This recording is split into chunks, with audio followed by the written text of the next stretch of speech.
Bongo was Homer's most beloved little dog, but when he bit Burns while protecting Homer, Burns swore he'd have Bongo's head, so Abe had no choice but to give Bongo away to a friend. That night, Abe came home carrying his son. Burns suddenly popped out from the bushes. "Bongo's gone. You'll never get him back." Homer opened his eyes and said he wanted to find Bongo. Abe quickly cut him off, afraid he'd spill the beans. "Listen, I've got a solution that's way better than killing the dog.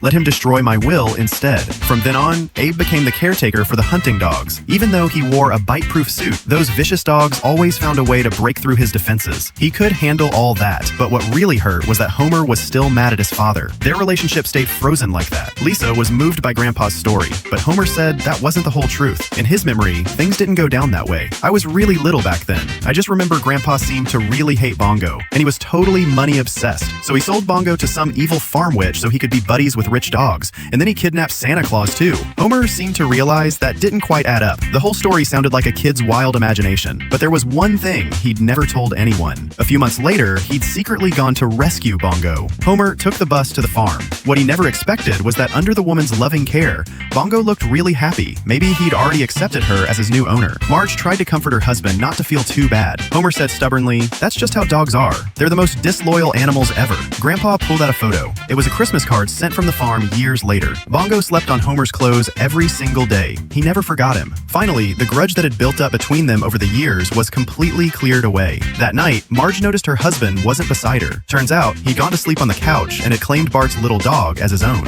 "All right, Dad, he's yours for today, but you gotta give him back tomorrow." Finally, Homer had a dream where he and Bongo were reunited.